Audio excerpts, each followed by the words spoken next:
Maverick News. The world is watching.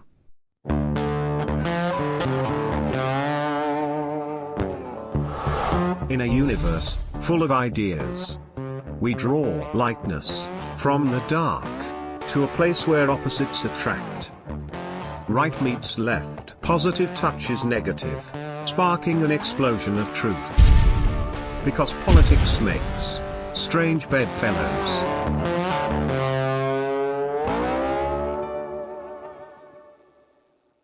Early this morning, the U.S. military struck another Houthi-controlled site in Yemen just one day after the U.S. and Great Britain launched multiple airstrikes targeting Houthi rebels. The first day of strikes, Friday, hit 28 locations and struck more than 60 targets. President Joe Biden had warned Friday that the Houthis could face further strikes in the days to come. The latest strike came after the U.S. Navy on Friday warned American-flagged vessels to steer clear of areas around Yemen in the Red Sea. The warning came as Yemen's Houthis vowed fierce retaliation, further raising the prospect of a wider conflict in a region already beset by Israel's war in Gaza. At a stop in Pennsylvania Friday, President Biden told reporters, quote, "We will make sure that we respond to the Houthis if they continue this outrageous behavior along with our allies." The White House said in November that it was considering redesignating the Houthis as a terrorist organization after they began their targeting of civilian vessels. The administration formally delisted the Houthis as a foreign terrorist organization and specially designated global terrorists in 2021, undoing a move by President Donald Trump. Lieutenant General Douglas Sims, director of the Joint Chiefs of Staff, said Friday's airstrikes were largely in low-populated areas and the number of those killed would not be high. He said the strikes hit weapons, radar, and targeting sites, including in remote mountain areas. As the bombing lit the pre-dawn sky over multiple sites held by the Iranian-backed rebels, it forced the world to again focus on Yemen's long civil war, which began when the Houthis seized the country's capital. Since November, the rebels have repeatedly targeted ships in the Red Sea, saying they were avenging Israel's offensive in Gaza against Hamas, in solidarity with Palestine. But they have frequently targeted vessels with tenuous or no clear links to Israel, imperiling shipping in a key route for global trade and energy shipments. The Houthis' military spokesman said in a recorded message that the U.S. airstrikes would, quote, "not go unanswered or unpunished." Though the Biden administration and its allies have tried to calm tensions in the Middle East for weeks and prevent any wider conflict, the latest round of strikes threatens to ignite one. Saudi Arabia, which supports the government in exile that the Houthis are fighting, quickly sought to distance itself from the attacks as it seeks to maintain a delicate détente with Iran and a ceasefire it has in Yemen. The Saudi-led, U.S.-backed war in Yemen has killed more than 150,000 people, including fighters and civilians, and created one of the world's worst humanitarian disasters, killing tens of thousands more. Tonight, on Strange Bedfellows, our guest is Caleb Maupin, reporter for Russia's RT News. Caleb Maupin is also the founder of the Center for Political Innovation, or CPI, and he has a unique personal insight and experience on the current crisis in Yemen. He was on board an Iranian cargo ship headed for Yemen back in 2015, carrying humanitarian aid for the Red Crescent Society, when the ship became involved in a showdown on the high seas. Caleb Maupin is a widely acclaimed speaker, author, journalist, political analyst, and a self-described communist. The activist group he founded, CPI, has long advocated for the Houthis and the Palestinian liberation cause. The official slogan of the Houthi movement is, "God is the greatest, death to America, death to Israel. A curse upon the Jews, victory to Islam." Why would a proud American like Caleb Maupin strongly support a movement that intends to destroy his country? He will tell us why on episode 24 of Strange Bedfellows. Folks, I'm making this video because people don't seem to realize how serious the situation is right now. At this point, we've seen for the last few months how the Houthi forces in Yemen have been stopping ships to support the Palestinians. They've said that in order to support the Palestinians, they're not letting any ships pass through the Red Sea because Israel won't stop bombing Gaza. And so demanding that Israel stop bombing Gaza, they are blocking the Red Sea. Well, now we find out that the United States and the United Kingdom are on the brink of attacking the Houthi forces, the Yemeni Houthi Ansar Allah forces that have been blocking the Red Sea. The U.S. and the United Kingdom are on the brink of carrying out a major strike against the Yemenis. And now we also find out that in Iraq, the Shia militias that are aligned with Iran say that if that happens, they will unload on American bases. They are locked and loaded and ready. Hezbollah in Lebanon is also locked and loaded and ready. And if the United States and the United Kingdom go ahead and attack the Red Sea, this could be the beginning of World War III. This could be the beginning of a really, really ugly situation. They are locked and loaded all over the Middle East, in Lebanon, in Iraq, and in other places to just unload on American forces immediately. If this happens, this could be a disaster. A lot of American soldiers are going to be coming home in baddie bags. A lot of people are going to die. A lot of people have already died. The solution is that Israel needs to stop bombing Gaza. The whole world is asking for a ceasefire to protect Palestinian lives. And the United States seems to be just standing by and protecting Israel at the UN Security Council and doing everything they can to continue to let Israel continue its bombardment. Well, the whole world is against it. There are proceedings going on right now in the International Criminal Court of Justice against Israel brought by South Africa. The whole world is saying that Israel just needs to stop. And now the United States is on the brink of launching World War III by attacking Yemen, basically because they are so determined to protect Israel. This is outrageous. This is crazy. De-escalate now. This situation needs to de-escalate. This is a disaster. De-escalate now. Do not strike Yemen. Tell Israel to stop bombing Gaza. The USA needs to stay the hell out of the Red Sea. Hands off Yemen. Stop supporting Israel. Ceasefire now in Gaza. Hi. I can't hear you. Can't hear you. Always helps if I unmute my microphone. Let me try that again. It's my pleasure to welcome back Caleb Maupin to Strange Bedfellows. Hi, Caleb. How are you? I've been better, but I'm okay. I'm doing my job. Standing up for truth and justice in this world. Trying to finish my book on Yemen that should be out next week, but I have to finish writing it. I've never put out a book so quickly, but it needs to be written. So my goodness, next week? That's amazing. Yeah, got quite a deadline here. So there you go. Oh my goodness. Well, I'm pretty shook up. I don't know if you heard, but we've had 20 earthquakes. Count them, 20 here in Oklahoma City over the last 24 hours. Wow. Yeah. We had a 4.7 quake, I think was the strongest one. Hit about this time last night. And man, I felt that one. It was like, earthquakes usually have they'll rattle and rumble for 30 or 45 seconds, but this one was different. It felt like a car had plowed into the house. I mean, it was just like boom, one short, strong shake. Never felt anything like it. It was bizarre.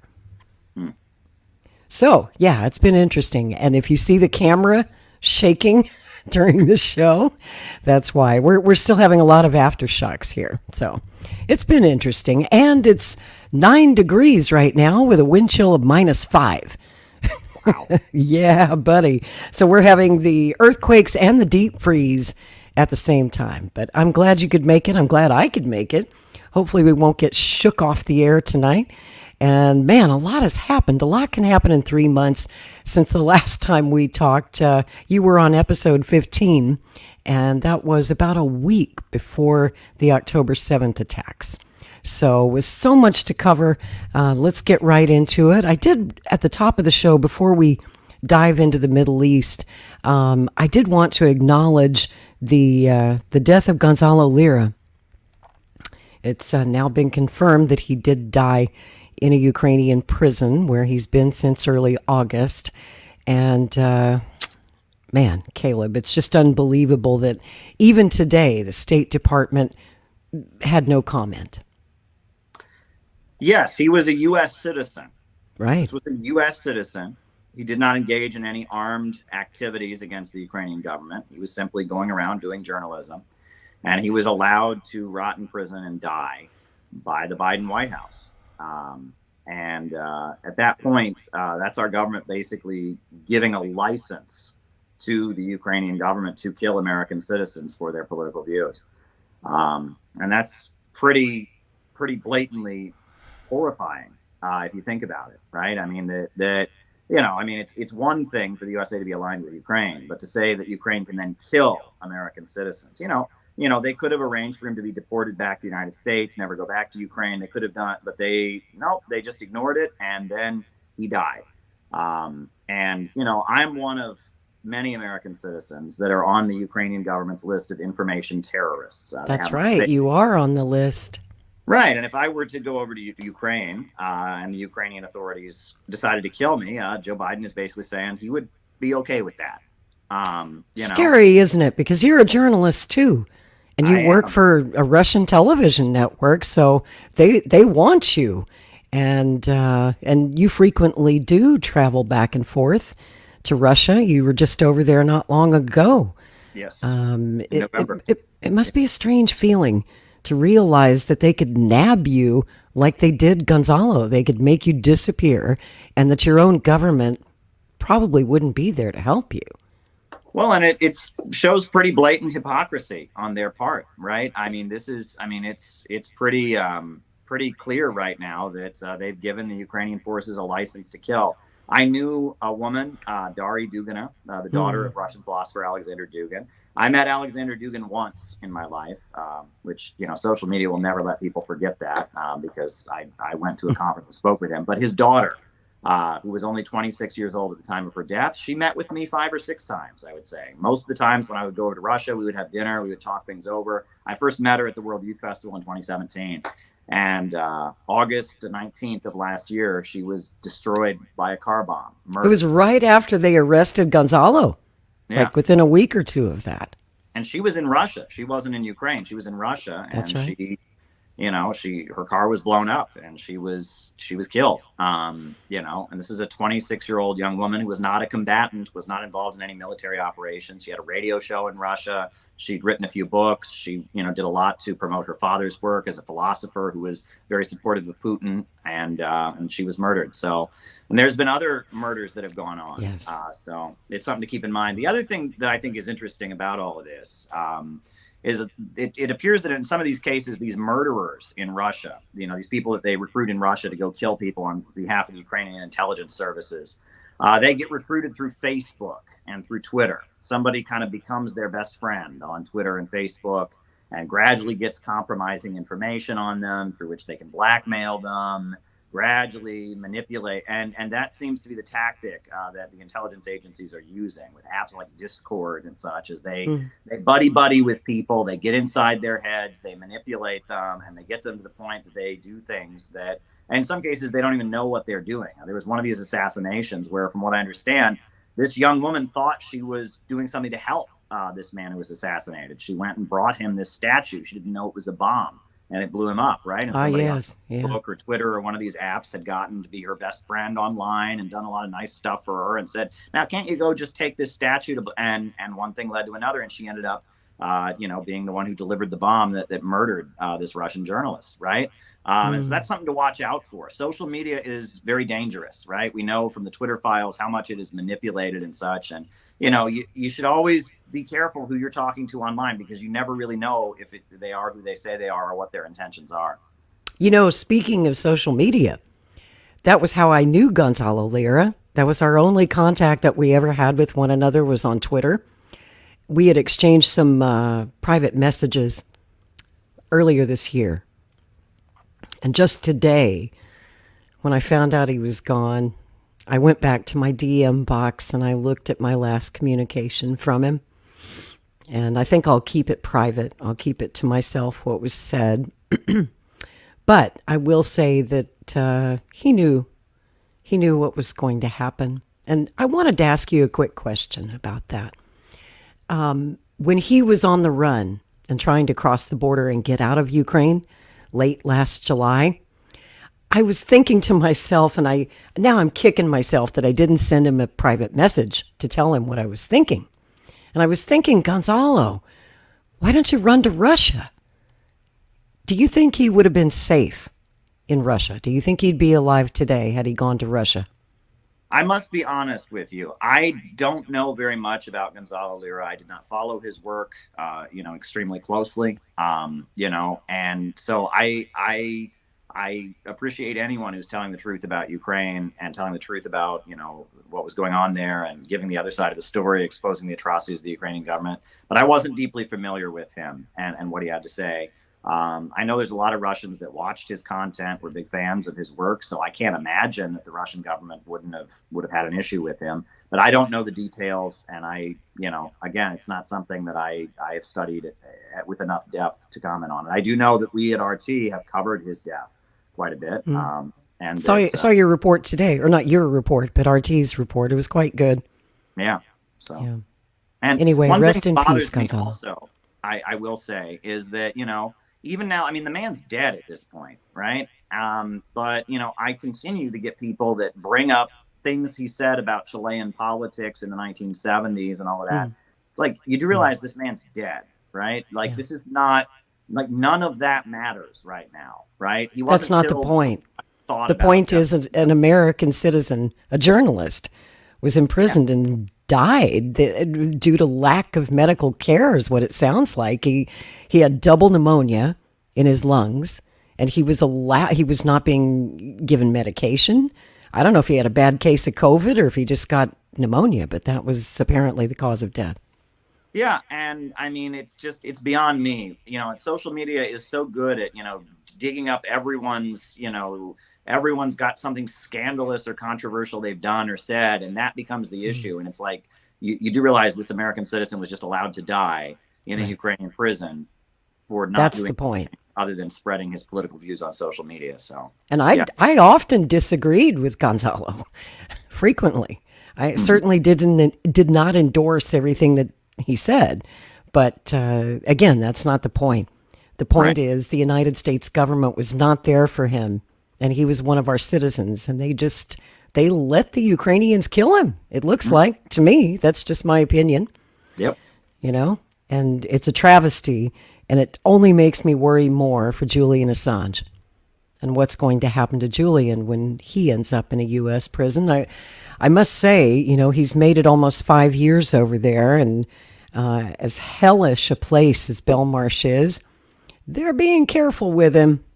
They sure don't want Assange to die in their prison on their watch because they know what the whole world will say, exactly what we're saying right now about Gonzalo Lira. So, rest in peace, Gonzalo. It's very sad news, though. Yeah. I wished him no harm. Not at all. I wanted him to be free. I wanted him to come home.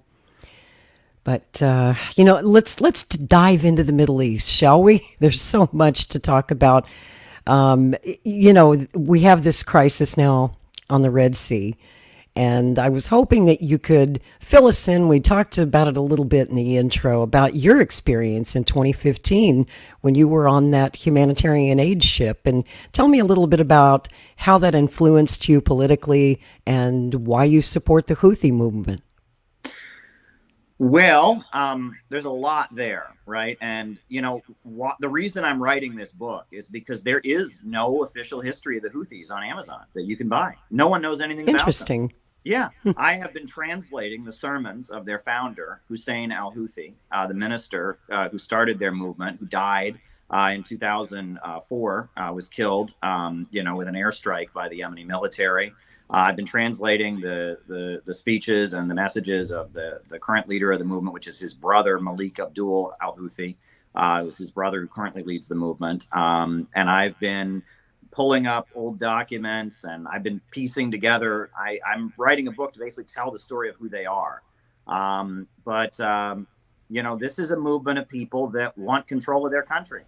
They want economic development. That's what they want. And their official seal, which you don't see as much, right? You showed the other logo that they use, and we'll talk about that because I can understand why that would bother a lot of people. But this is their understandably, yes. Yeah. This is Death to America is troubling. Logo, like the official symbol, like the seal of the group. Right, with the gun. Yeah, and the gun, that actually, and a lot of people don't realize this, but in Yemen, there's this like curvy knife that all the men wear around their neck. It's called a jambra, something like that, and it's a religious item. It's kind of a symbol of Arab culture. They're not the only Arab country that does that.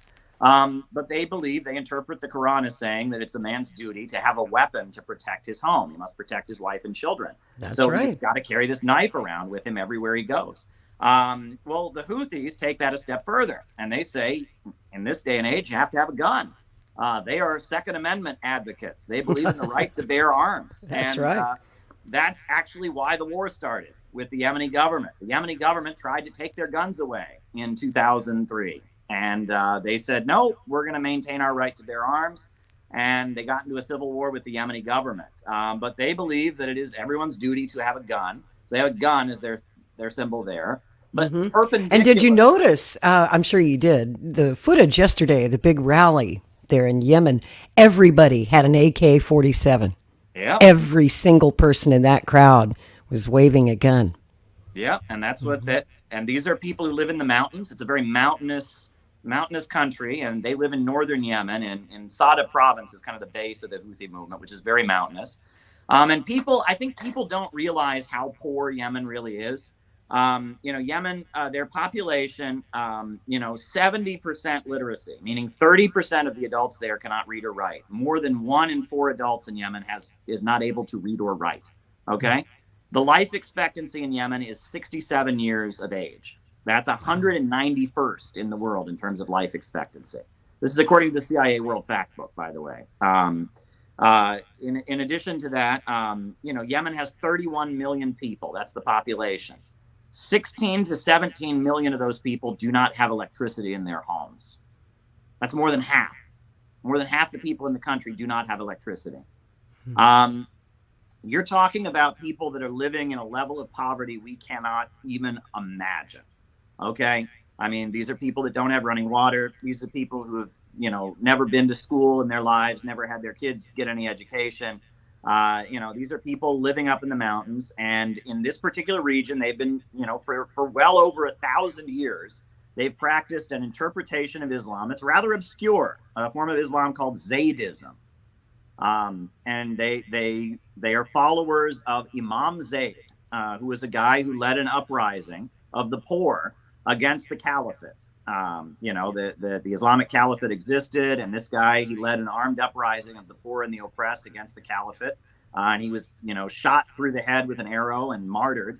And they follow him as the last prophet or the last imam, the last representative of God on earth. Is Imam Zayd. And they are Shia Muslims, but they're not the same kind of Shia that Iran are. Iran are 12 or Shia. And Zaydis, they pray like Sunnis do.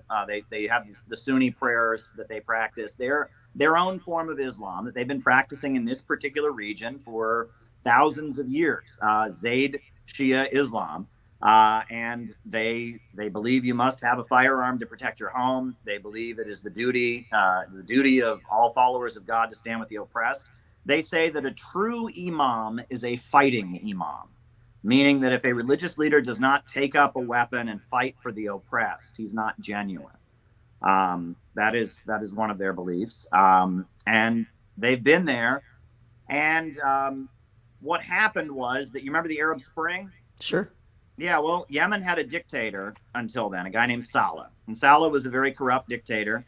And Yemen, is deeply poor, even though it's got a huge amount of oil that just sits in the ground, and even though it's got a huge amount of arable land, but they import all their food from the United States and from Turkey and from other countries. They don't grow their own food. They don't use their oil. The Red Sea right next to them is a huge reservoir of natural gas. Right, the natural gas exploration of the Red Sea is coming up pretty soon. So they've got all kinds of natural resources. That's why we're fighting over it, right? Yeah, and it's a Basically. very, very wealthy country in terms of oil, in terms of arable agricultural land, in terms of natural gas. But the people there are poor, and it's just remaining in utter poverty. Well, this dictator Saleh, He was running the country, and in 2011, the whole country rose up against him in protest. And the Houthis had been fighting the government for a long time, and they already had a huge army, and they became the people who protected the protests during the Arab Spring. When the police would go out to arrest the protesters, the Houthi army would be there to protect them. And so they became very popular because they were protecting the protesters. They continued to be identified with the protest movements against Saleh, etc. And then the fuel subsidies were cut. Right, there's a subsidy in Yemen for gasoline, basically, to enable people to travel around. And President Saleh, the dictator, cut the fuel subsidies and made the cost of gas much higher. And so the Houthis said we're against that, and they organized thousands and thousands of people to go to the capital of Yemen, Sana'a, to protest against the cuts in fuel subsidies. And when they got there, they started taking over government buildings. And a lot of the government bureaucrats, a lot of the people in the military and a lot of people in the government, made friends with the Houthis and said, these people probably would be better at running the country than our current leaders are. And so in January of 2015, they arrested the president and they announced that they were dissolving the House of Representatives, and that they announced that the Revolutionary Committee that they formed would be the new government. Now, the Houthis are a religious minority in Yemen. Only 35% of Yemenis have their religion, Zaidi Islam, right? So they are actually a coalition government. And that's when I've been, there's so much that people don't know about this, right? There are a number of political parties that are in the government with the Houthis. They have the army, this militia that's very, very big. They're very popular. But there is a feminist political party that is part of the Houthi government. Now, that is surprising. Yes, and you would never hear that, but it's called the Arab Hope Party. You can Google it, the Arab Hope Party. And it is headed by a woman, and she is a feminist and a pacifist. And some of the more hardcore Muslims really don't like her because she's led sit-ins and protests for women's rights. And so the Houthis have protected her and provided her with personal security protection to protect her from the more hardcore Muslims who don't like her. And she has seats in the government. She's a member of the Revolutionary Committee. She's represented, and she is like one of the major figures there, is this feminist pacifist. That you wouldn't know that.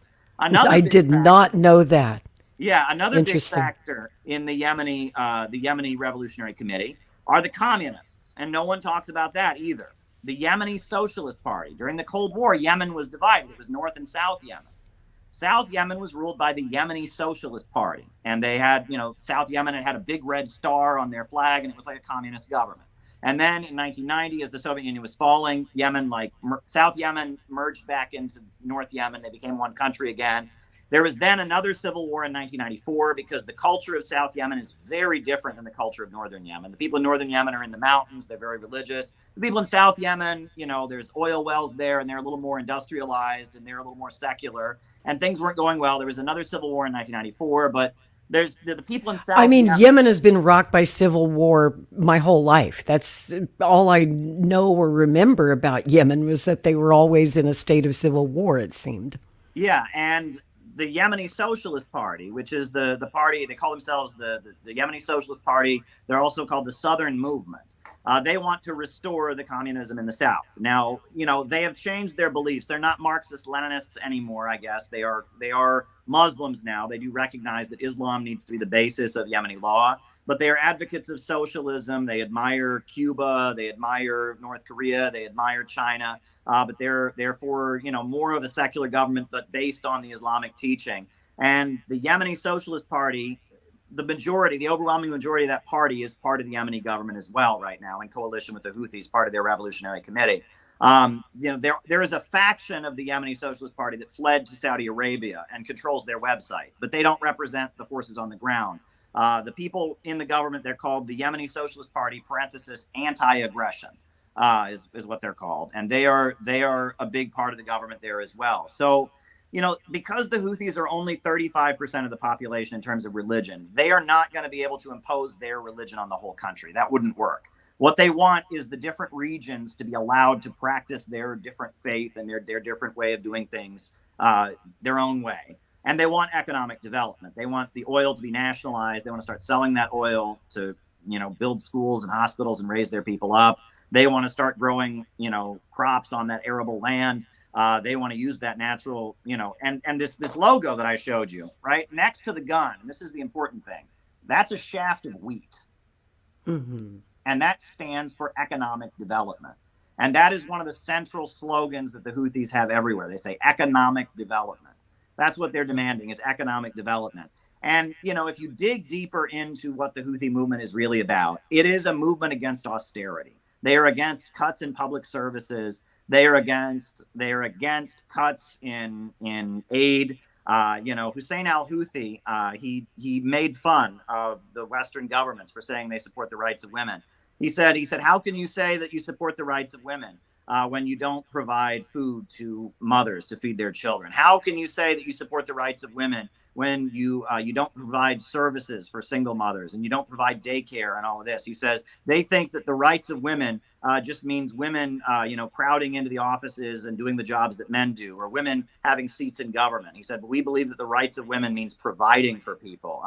That economic justice is really the foundation of their movement. Now that slogan that you recited there, those 5, slogans, right? It's, death to America, death to Israel, curse upon the Jews, glory to Islam. Well, look, I would obviously never support saying any of those things because I'm not a Muslim, but especially the 3, death to, curse upon. I would obviously never say those things here. But you have to understand you're dealing with some of the poorest people in the world whose existence is very, very tribal, right? There are networks of families that have been together for thousands of years that take care of each other. They view things in a very tribal and ethnic way. And to them, the Jews means Israel. And Israel, they consider to be a threat to them. And curse be upon, I've seen it translated as, death to the Jews. That is not what they said, right? It's curse be upon the Jews. And in the Shia Islamic tradition, they believe that if something is acquired or created in an impure way, it is therefore corrupted. They argue that, like, if you steal food and you eat it, that food will make you sick. It'll give you food poisoning. They believe if you build a house and you get a loan for that house, that doesn't follow the Islamic law, it's a dangerous house. It might catch on fire or fall down, right? And that if you create something in a sinful or impure way, it becomes cursed. So by saying curse upon the Jews, they're saying that what Israel has done is going to lead to a curse being upon the Jewish people. That's what they would argue. So, again, not the kind of slogan I would ever use, but in the context of Yemeni society, I can understand why they would say such things. And I would like to introduce them to the Jews that, like the Jews that were marching in the Capitol to oppose Israel, the Jewish Voices for Peace. I'd like to introduce them to Max Blumenthal or Peter Coffin or some of the Jewish folks who are big critics of Israel. And I'd like to introduce them to those folks, and maybe they would see things differently. But the way they see things, Jews means Israel. Israel does bad things, and there is a curse upon the Jews. Right. And the group that you founded, CPI, Center for Political Innovation, I wanted to play a video here. I thought this was really cool, where you've been out protesting in support of Palestine, in support of the Houthis, and you recently released a video. Why do we support the Houthis? And I would like for our viewers to... The Americans failed with all their capabilities at the beginning of the aggression against Yemen, and today they will fail even more and faster. Marches are taking place worldwide. A sea of demonstrators, you can see for yourself, with many carrying Palestinian flags. A representative of the Houthi movement addressed the crowd, saying that its forces were ready to fight against both Israel and the US. We will support our brothers in Palestine. We tell them they are not alone. God is supporting them, and we are with him too. Today is part of an international mobilization in support of the Houthis. We're here at this rally to support the Yemeni people. The people of Yemen are the heroes of the entire world for what they are doing right now. And we're out here, we got leaflets, we got signs. We realize the aggression on Gaza and all these crimes are a joint American-British-Israeli action. Whoever stands with them bears responsibility for what happens in Gaza. 20,000 plus people killed in Gaza as Israel unleashes its horrendous crimes. But the Houthis in Yemen, the poorest country on the planet, they're actually doing something about it. They're turning the ships around. They're saying no ships to Israel until the bombing stops. No ships until there's no more bombing. Enforcing a naval blockade against Israel in solidarity with the people of Gaza. Yemen, make us proud. Turn another ship around. This is a picket line in the Red Sea. Do not cross. They are standing against Israeli atrocities. They are stopping those scab ships that are cooperating with Israel. And this is a heroic act of solidarity. Thanks to heroes in Red Sea, Palestine will be free. Thanks to heroes in Red Sea, Palestine will be free. And if you think about that, I see America in Ansar Allah. This is a group of people that call themselves supporters of God, that believe in economic development. Because they're doing the same thing that the people in the American Revolution did. They're standing up against an international colonial system. And I really want everyone watching now to think about what it means to be an American. What does it mean to be somebody here in the United States of America? Because this is a country that was founded by people from all different corners of the world, endured all kinds of hardship, people from all over the planet who come to the United States of America because they believe that they can get a better life for their family, because they can survive horrendous conditions. Many of them motivated by belief in God and belief that there is a higher purpose and they can build a better life. I have actually here these buttons with the symbol, the official symbol of Ansar Allah on them. And as you can see, you know, one of the things that's very prominently featured on their symbol is a gun. Because part of the Ansar Allah religion, part of the teachings of Zaydi Shia Islam is that every man must have a gun to protect his household. They believe in the right to bear arms. What could be more American than that? In addition, they have a shaft of wheat. There's a shaft of wheat that is perpendicular to the gun. That stands for economic development, meaning that they don't believe in this degrowth environmentalism that's being pushed by the fake left. They believe that they can make a better life for their children, make a better life. They want to use Yemen's oil resources to build up their economy and raise their people up from poverty. No war with Yemen. No war with Yemen.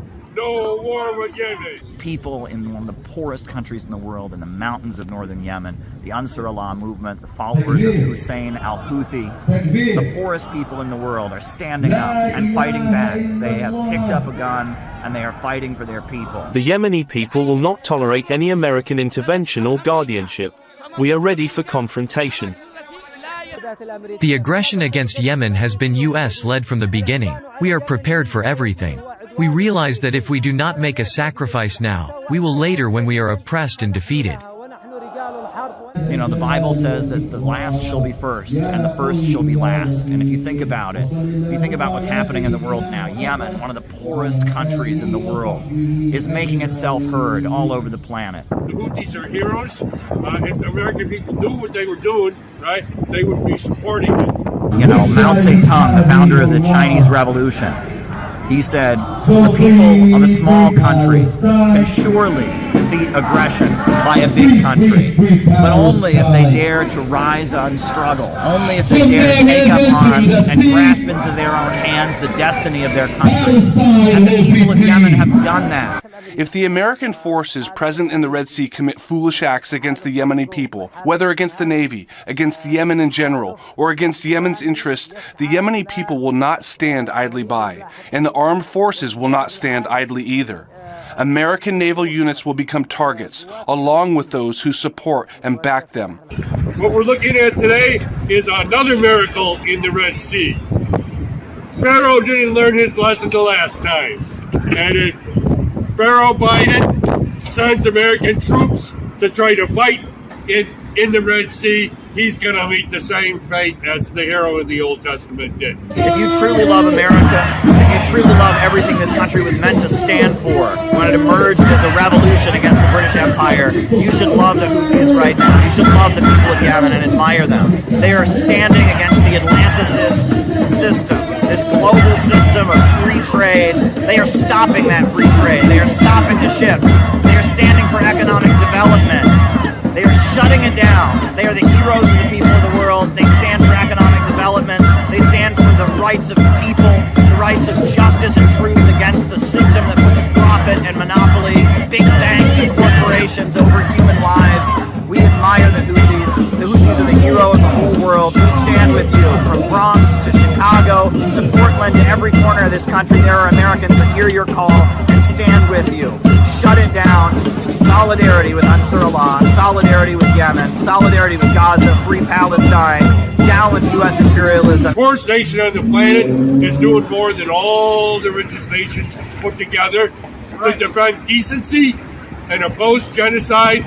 They're doing what America should be doing, and we at the Center for Political Innovation support them. And then we crossed that bridge into China, saw a great banner up ahead. Its meaning set my heart a pounding, and this is what that banner is. Long live the great unity of the peoples of the world. Long live the great unity of the peoples of the world. Long live the great unity of the peoples of the world.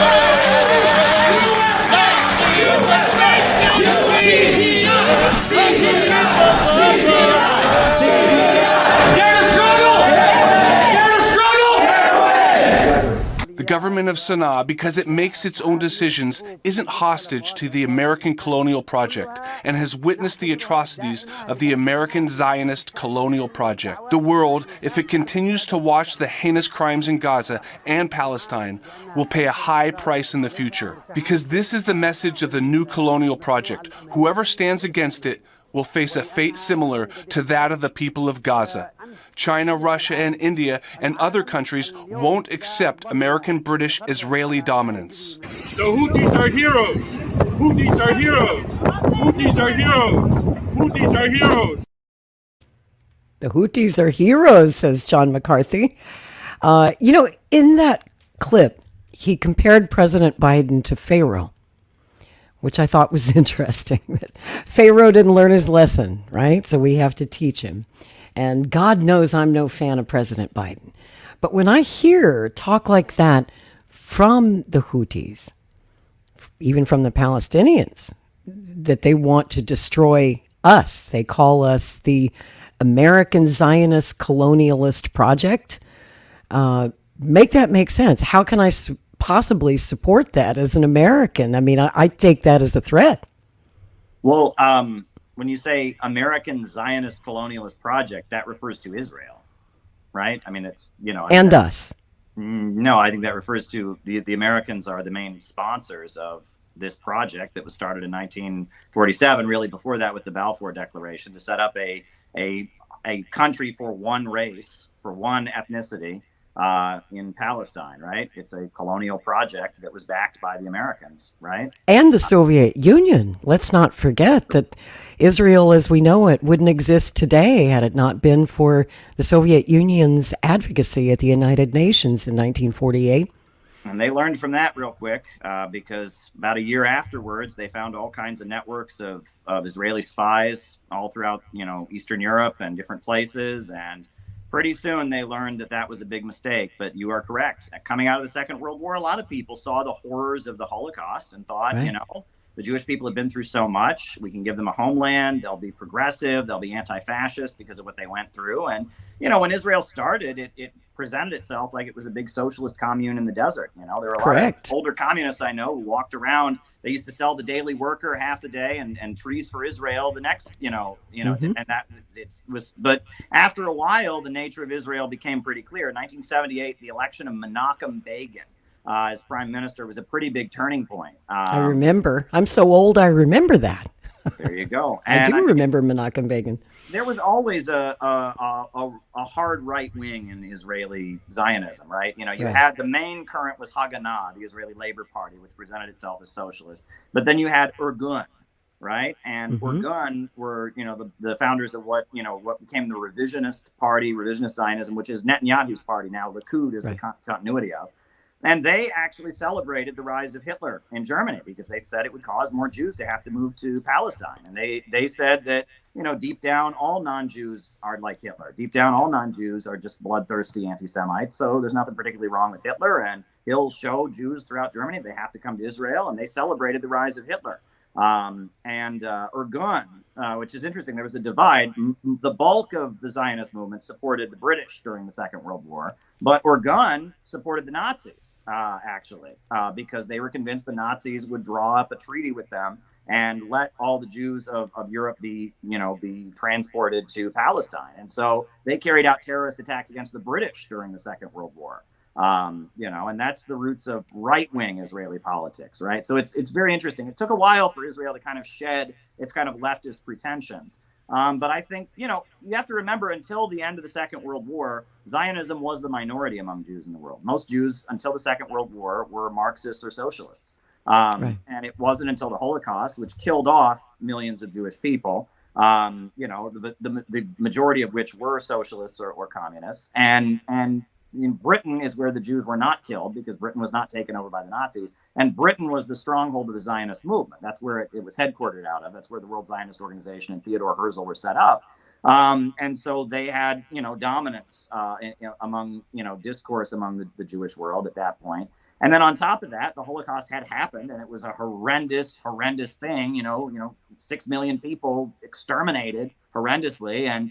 And based on that, there was a feeling that there had to be the creation of a homeland. I just wanted to interject too, if I may.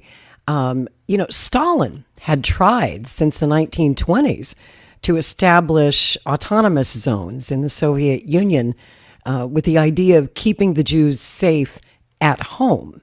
He wasn't really a big fan of Zionism or this whole idea of creating a homeland for the Jews in the Middle East, because obviously he understood that was going to be a problem for the native Arabs who were already on that land. So unfortunately, his various experiments, and not a lot of people know, but there was an autonomous zone in Crimea. They called it the Crimean California in the 1930s. And, Jews, the idea was to keep them safe there. There was another autonomous zone way the hell out in Siberia and in other places of the Soviet Union. But all of these experiments, unfortunately, failed, as we all know. There's a little more to that.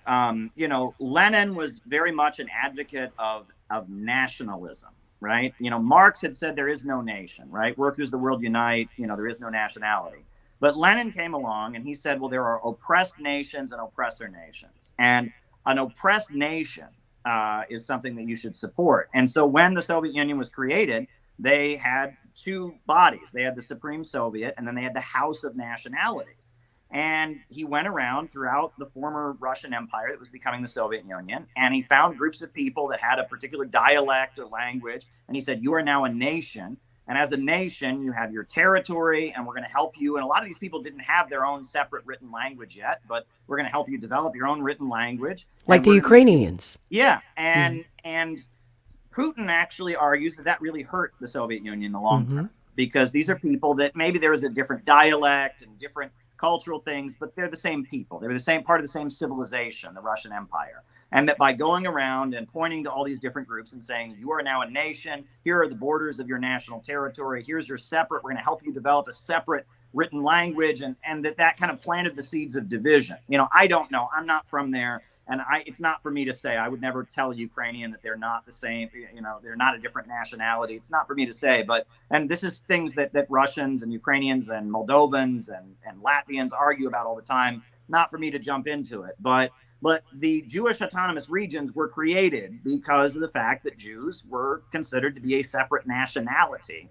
And according to the Leninist theory, the Marxist-Leninist theory, they should then have their own territory, their own written language, etc. And to this day, the biggest menorah in the world is in Russian. It's in one of these, Jewish autonomous regions.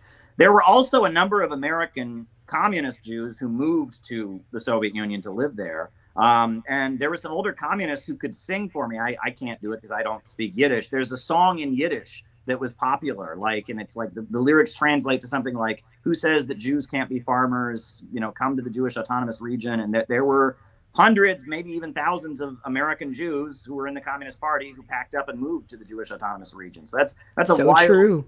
It's a wild story. Another interesting thing was that at the time of the Russian Revolution, Lenin himself was Jewish. His mother was Jewish, and he was Jewish by heritage. He was an atheist. But there were many Russian Jewish communists who felt that the Jews had to have a separate communist party, and they called themselves the Bundists. And Lenin hated the Bundists, and he said that is crazy. We have to have one party for all the different nationalities. And Lenin spent a lot of his time fighting with the Bundist party, which was this party that said that Jews had to have their own party.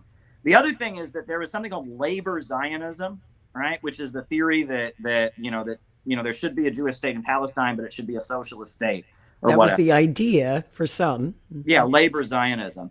And during the Russian Civil War, the labor Zionists joined the Bolsheviks because the white army was so anti-Semitic and was killing Jewish villages. The labor Zionists actually did join up with the Bolsheviks. And then many of them did just end up leaving and moving to Palestine at the time. But so there's some complicated history there. It's really complicated. It is.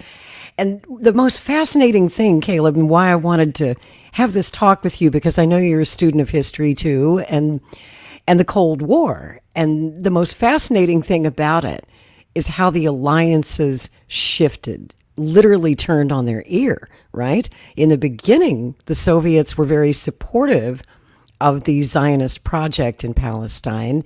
And of course, they did so because their enemy in World War II were the Palestinians. Of course, they weren't called the Palestinians at the time. They were just referred to as the Arabs. But, you had guys like the Grand Mufti, Amin al-Husseini, who was a Nazi collaborator. He was like the Stefan Bandera of the Arab world.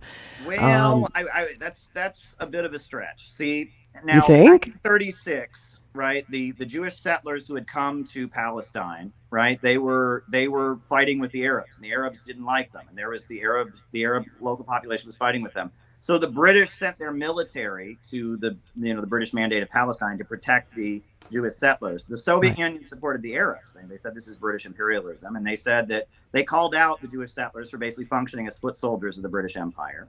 And then when World War II broke out, all over the world, you had many, many people, including Gandhi, for example, including the IRA, including all kinds of South American leaders who were not communists.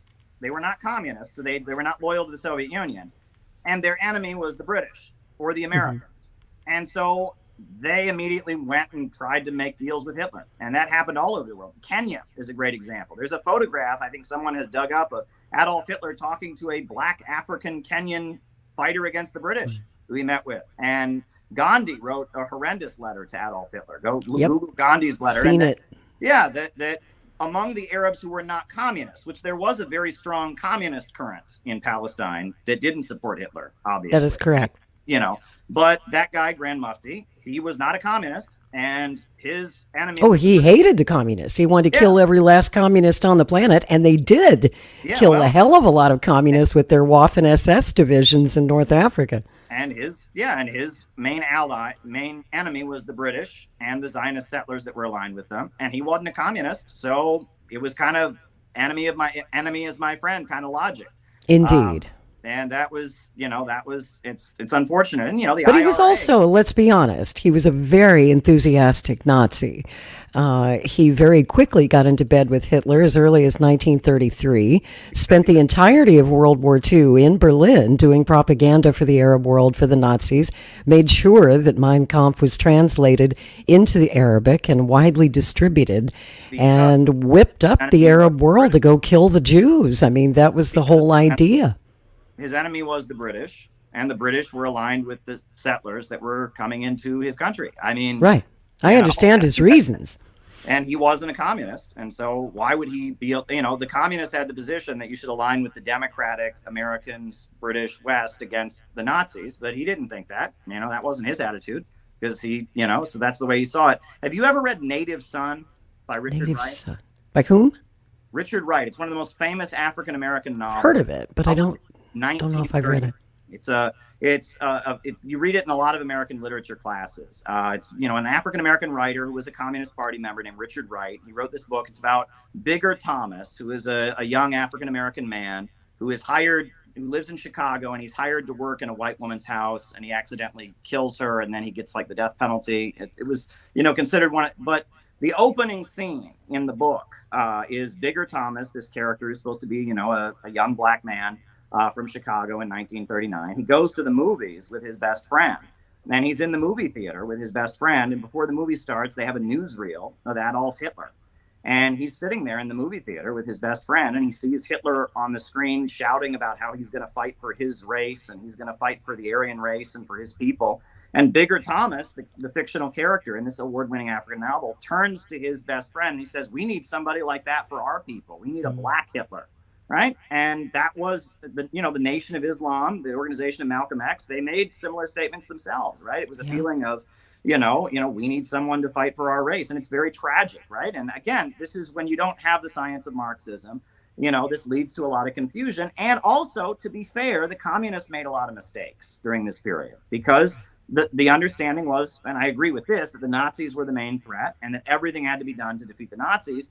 There were a lot of people around the world who were colonized by the British and that their national liberation struggle kind of got put on hold, right? And that's why India didn't have a communist revolution after World War II, because during World War II, the communists of India said, we got to team up with the British because the Nazis are the main threat. And a lot of people in India are like, the Nazis are a threat? Why are they a threat? We're being colonized by the British. We've never met a German in our lives. And there were many Indian national liberation fighters who said the British are the main threat and we don't care about the Nazis. There was a lot of Japanese funding during World War II of Indian nationalists. And so coming out of World War II, the nationalist anti-communist current among the Indian national liberation struggle had the upper hand, right?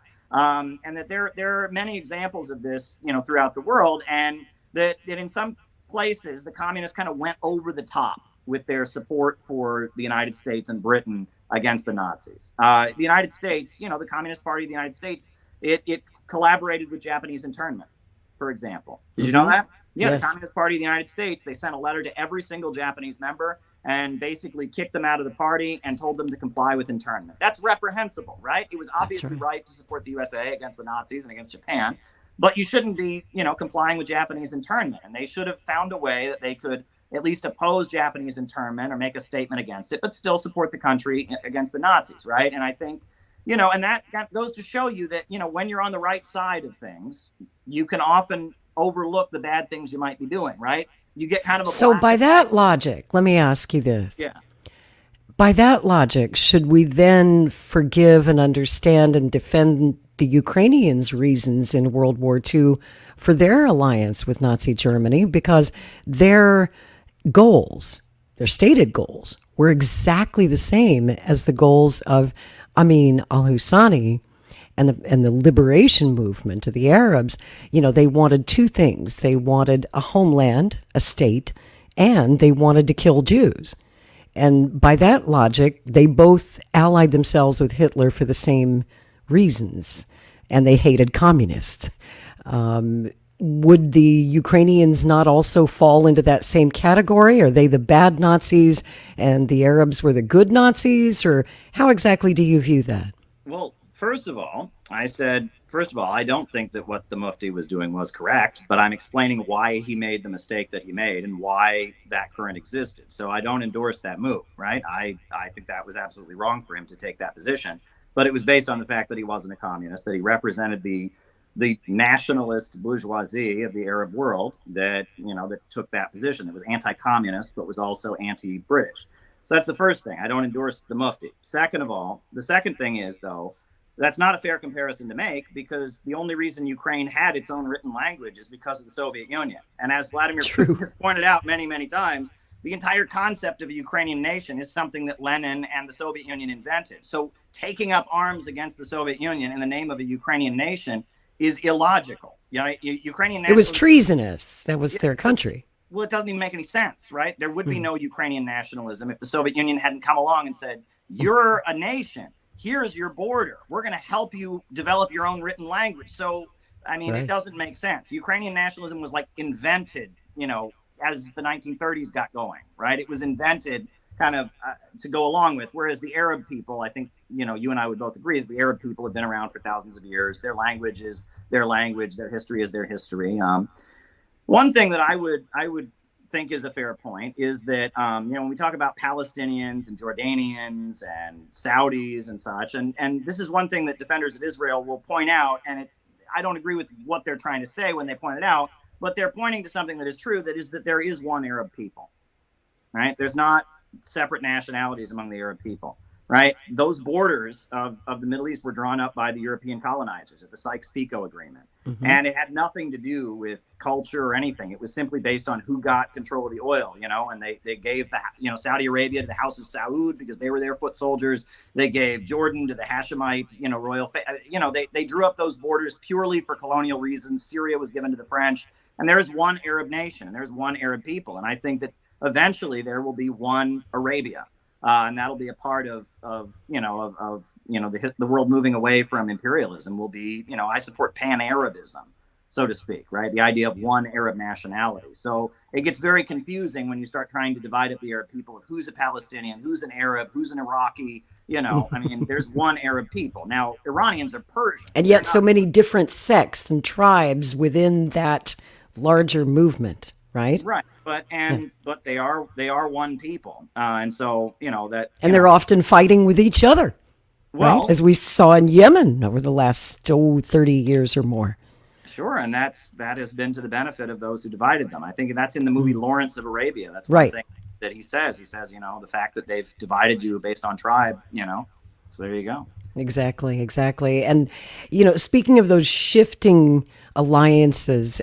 After World War II, after the creation of Israel, tell me if I'm wrong here, but my understanding is the Soviet Union strongly supported the Zionist project in Israel, not just because they felt the Jews needed a homeland, but also because they understood what it was like to have a newborn country, the Soviet Union, invaded and surrounded by enemies on their borders. They had gone through that after the First World War, right? During the Russian Civil War, and they were constantly under threat throughout their entire existence from NATO, etc., and that's still going on today. And, of course, the alliances shifted, certainly after the Six-Day War, when then you see literally the Mufti and his protege, Yasser Arafat, they got in bed with the communists.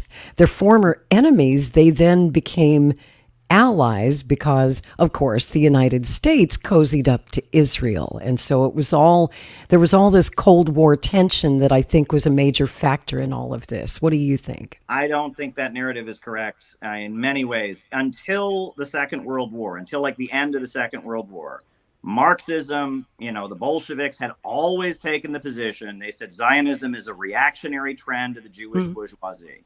They had always considered that. 1936, when the British military goes to defend the Zionist settlers in Palestine, the Soviet Union is saying, no, we support the Arabs against them. They were totally against that. Even though the weird part is the Arabs thought that all of the communists were Jews and therefore they had to kill them. Well, the Arab bourgeoisie, the Grand Mufti thought that, but there were a lot of communists who didn't think that. So, it's complicated. It is complicated. Very complicated. Yeah, right. But yeah, the Grand Mufti certainly thought that because he was a bourgeois nationalist, right? He was just like the people in South America who hated communists, but also didn't like the United States and were friendly with Franco and Spain. And so, yeah, they thought communism was a Jewish conspiracy, but they also, didn't like the Americans. So they were sympathetic to fascism. And yeah, that represented his views, but it didn't represent all the Palestinians' views. And the line of the communists was that Western imperialism is always the main danger. So even if people hate us, right, we're still against Western imperialism, right? We're still support national liberation. And supporting Israel was like a kind of a blip. It was like a temporary thing that was about done. 20 years, right? No, I mean, it was almost immediately. The Israelis started accusing the Soviet Union of anti-Semitism, like starting in the early 50s. Almost immediately after, because of the doctor's plot and all that. Right, yeah, and that they were constantly feeding the press allegations of anti-Semitism in the Soviet Union. Circumcision. Was it true? Well, circumcision was illegal in the Soviet Union because it was considered child abuse. Right. And they're not a religious country. They don't have special, protections for religious practices in the Soviet Union. So they said, you want to do that to a child? we're not okay with that. Circumcision was illegal. Right now, it's funny. I used to live in Kew Gardens in Queens. That was the neighborhood I used to live in. And there would be guys who would knock on your door to raise money, for their cause. And they would be with this, the Lubavitch organization. And one of their charities was to circumcise men in the former Soviet Union because circumcision was illegal. So they have a charity to donate money to go to the former Soviet Union and circumcise men. So I always thought that was very funny, and that's how I learned that circumcision was illegal in the Soviet Union, because the Lubavitch guys knocked on my door and wanted me to give them $2 to help circumcise men in the former Soviet Union. So, there you go. But look, I mean, there's no question there was anti-Semitism in Russia, and there still is. I mean, we just saw the Dagestan airport incident. And now that, from what I understand, now those were Muslims, right? That was in a Muslim area. Right. And that now they're saying that there was a lot of Ukrainian bots and trolls who made that happen. Have you heard of that? Indeed. Yes. So, that was. They were stirring them up on social media. But of course, the anti-Semitism was already there. It was just inflamed by this Ukrainian disinformation operation. After the fall of the Soviet Union, there was a big rise in anti-Semitism. In the 1990s, there was a big rise of anti-Semitism in Russia. Because the United States had put sanctions on Russia for allegedly mistreating the Jews, right? You remember that in the 80s? Yes, I do. Free Soviet Jews, Soviet Jews, etc. And then when the Soviet Union fell and, the country was starving and economically suffering, if you were Jewish, you could just get on a plane and go to Israel. And a lot of them did. Yeah, and there were many, many Russians who were like, wow, you guys were never really loyal to us, and now you're just going to leave us. And, there was ethnic bigotry against Jews in the 1990s. There were a lot of hate crimes and things like that went on. And that's, obviously something the Russian authorities are very opposed to, any form of bigotry, any form of hatred. But, and also that gave a boost to Netanyahu, because the Jews who came to Israel in like the 40s and 50s tended to be more liberal. But the Jews from Eastern Europe tend to be more conservative, right? And that they're the ones that are going to the settlements, and they're the ones that are hardcore Netanyahu supporters. And the shift, when we talk about Menachem Begin, the shift in Israeli politics really got a huge boost in the 90s from the expats from the former Soviet Union. That's right. And let's bring it up to, say, the last 20 years or so, or 30 years after the fall of the Soviet Union and the rise of Netanyahu, coinciding almost exactly with the rise of Putin in Russia. And I did a video last week, I don't know if you saw it, but it was like an exploration of the Israeli-Russia kinship, which is how Putin referred to it. I mean, Israel, in so many ways, is like little Russia over in the Middle East, right? You've got a huge Russian population. You've got dual citizens who bounce back and forth. They actually have polling stations set up across Israel so that Russian people can vote in Russian elections. Putin, in 2018, overwhelmingly elected. 73% of Israeli Russians voted for him. He's very popular there. And up until pretty recently, just the last few years, and really since the Ukraine-Russia conflict began, Russia and Israel had a lovely relationship. Putin and Netanyahu had kind of a bromance going, and there was all this cultural exchange and, a nice alliance. And even under tremendous pressure after the war in Ukraine started, from the United Nations, from the United States, for Israel to sanction Russia, to provide military support to Ukraine. Israel resisted all of that. They remained a loyal friend to Russia throughout it all. Now, they did buckle at the UN Security Council on that one vote, but they never really condemned the annexation of Crimea, and they stayed loyal. So then after October 7th happened, it took 10 days for Putin to call Netanyahu with his condolences. We've seen Russia at the UN Security Council, condemning Israel. And I think that there are many Russians in Israel who are very confused right now and feel betrayed by Putin kind of not only turning his back on them, but it almost feels like a thumb in the eye. Well, I've observed this, everything you're talking about, like I've observed this like up close, and I think it's not as What are your thoughts? as you're putting it. I mean, for number one, Ukraine and Israel's relationship, I mean, there was Israeli involvement in Euromaidan, from what I understand. Was there? Yeah, and that there was, the Ukrainian military and the Israeli military have like traded weapons with each other, and there's a lot of Israeli involvement in Ukraine, from what I understand. So that's the first thing. The other thing I wanted to mention is I actually lived this because I go to these international conferences in Russia. And so I would see, all the Arab countries and Iran and other countries and Israel in the same room. And I would watch them argue with each other. And that was amusing. In 2017 at the World Youth Festival that happened, that I was at, right? It was all of Russia's friends from all over the world, including Israel. And, they have a flag of every country out in front of the festival. One of those countries was Israel. And so people from the Arab countries and the Iranians started protesting in front of the Israeli flag in front of the festival. And they stopped participating in the festival and just were protesting out in front. How dare there be this Israeli flag there? And then an Iranian student climbed up the flagpole and ripped the Israeli flag down, and the Russian police arrested him.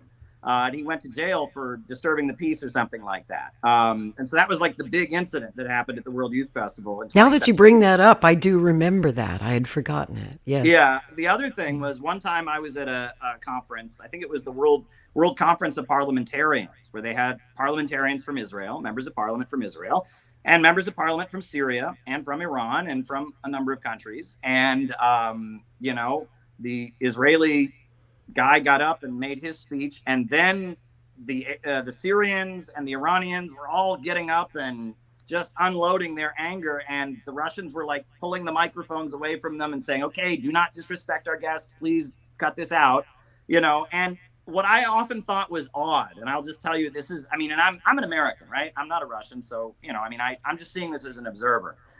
It seems like Russia was friends with the most extreme of both sides. You understand?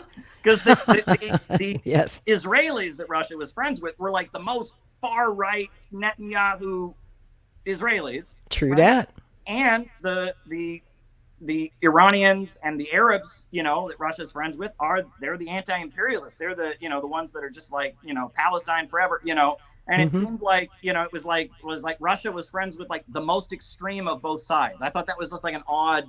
Well, yeah. Imagine how the Russian Israelis felt when they saw Hamas meeting with Russian diplomats right after October 7th. Imagine how that felt. Well, but then, again, there's been Russian involvement in Euromaidan and with Ukraine and all of that. And there's been, and Iran is very close to Russia, right? And, Netanyahu seems to believe that if he can trick the USA into having a war with Iran, he'll be set politically, right? If he can, and he's doing everything he can with these assassinations and everything to just go full speed. Let's just make sure that somehow out of October 7th, we get a U.S. war with Iran, and then he'll be safe politically. That's insane. That's completely insane. Yeah, that's what he's determined to do. Yeah. And Iran is a very close friend of Russia. So, that raises some questions. But yeah, at this point, Russia is pretty, and I went to the International Council of the World Youth Festival, right? There's going to be a World Youth Festival in March coming up. And I went to the planning meeting in November. There weren't any Israelis at that planning meeting. Let me just put it that way. And the room erupted into free Palestine many, many times. And it looks to me like Israel and Russia are not on good terms with each other. And I don't know if you saw the clip that went viral of an Israeli threatening the RT host on air. Did you see that? No. There was a guest from Israel who was being interviewed on RT, and in the middle of his interview, he said, "We will remember you betrayed Israel, Mr. Putin. We are watching you." I mean, watch the clip. It's like insane. Like this Israeli guest is basically threatening, Russia, threatening Putin on the air, and the host is watching this. The anchor is sitting there, and he's just like, is this for real? Is this happening? Is this guy and this pro-Israel guest has like a meltdown on the air and is threatening Russia and threatening Putin on the air. It was like something. Oh my God. I have to see that. Yeah. But, but that's it. But that's how they feel. And they have a legitimate reason to feel that way right now. And, it's just my personal opinion for what it's worth. When I study the Cold War, I think that one of the big mistakes that the Soviet Union made that eventually did contribute to their downfall and their getting involved in that quagmire in Afghanistan was getting in bed with their former enemy, to get in bed with the Arab cause and to fund terrorist militias all over the world so that they could free Palestine, ended up backfiring on them in a big way. And I have great respect for Vladimir Putin. I support Russia in this war against Ukraine. After October 7th, when I saw Russia cozying up to Hamas, it rubbed me the wrong way. I'm not going to lie to you. I felt that it was a terrible betrayal of the special relationship that they've had with Israel for so long now. And I sympathized and empathized with the Russian Jews in Israel and the Israelis living in Russia and how they feel right now. And most of all, I worry that Putin might be repeating the same mistake that his Soviet predecessors made. What are your thoughts on that? Well, you and I just have a very different perspective on this whole We situation. do. So, but that's okay. But I think an important thing to point out is, where did Hamas come from? Right. Hamas was the anti-communist wing of That's Palestine right. Yeah, that we that's now right. know got The supported anti-Palestinian Authority. got supported by Israel as a way to oppose the communist wing of things, right? And we also know that the friends of the Soviet Union in the Arab world were generally the secular folks, right? It was Saddam Hussein, Ba'athist Arab socialism, and that it was the United States, that was backing the Wahhabis, the more fanatical religious wing of things. And that when the Soviet Union fell, there was a huge wave of Islamicization, of the Middle East, and the politics in the Middle East very much shifted away from secular anti-imperialism toward, Islamic stuff. There is an exception to that, which is the Islamic Revolution of Iran. The Islamic Revolution of Iran is deeply religious and deeply anti-imperialist, and the USA didn't support it. And so that's kind of the exception. But they're Shias. They're not Sunnis, right? And so that's a little bit different, right? And that they, the Shia tradition, kind of like with the Houthis, they have this whole thing about standing with the oppressed. The difference between the Sunnis and the Shias, in my interpretation as a non-Muslim, is that, that after the death of the Prophet Muhammad, there was a divide in the Muslim world between the old feudal rulers, the kings, and the mercantile class, the merchants, the capitalists, right? And as the feudal wing of the Islamic world was kind of fighting the power of the mercantile capitalists, they became the champions of poor people and the champions of the oppressed. And they became the champions of the downtrodden, and they emphasized martyrdom and sacrifice for what is right.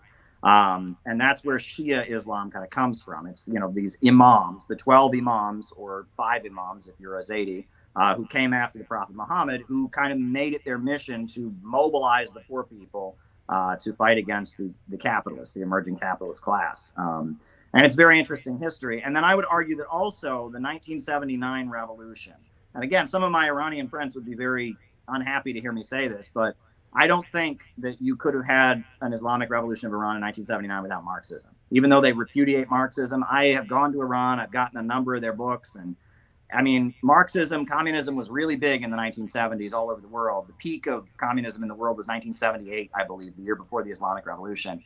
And if you read Khomeini, he wasn't a Marxist, but Marxism was so much a part of the political atmosphere at that time. Talk of class struggle, talk of revolution for the oppressed, talk of women's rights, talk of all kinds of things was such a big part of that current that I think that the Shia Islam, as we now see it in the world today, is very, very heavily influenced by Marxism. True. And in fact, I wish that Rick Walker could have joined us tonight. He was planning to, and then he sent me a message saying he had a pounding headache and he was just going to go to bed. But on Maverick News tonight, I don't know if you caught the show, our guest, Joseph Lenard, we were talking about all the Free Palestine protests around the country and around the world. And you trace the funding of that and you wonder, are these people getting paid? Right. So the report tonight, the special report, was about the funding of the Free Palestine protests. And of course, our guest, Joseph Lenard, argued that it's all a big Marxist conspiracy. And it's China and it's Russia and it's Iran funding all of this. Do you have any thoughts on that? Well, Are you getting paid to go out and protest in New York, Caleb? I will admit, and again, this is something that Zionists say that I agree with, but I have a different interpretation of. But it's something that's worth pointing out that a lot of pro-Palestine people don't admit. There's a lot of money that goes into Palestine stuff, right? Mm-hmm. You know, if you're huge propaganda. But operation. a lot of that money, it's wasted. And I would argue, like, for example, there's a magazine in Washington, D.C. called the Washington Report. Do you know this magazine? Yeah.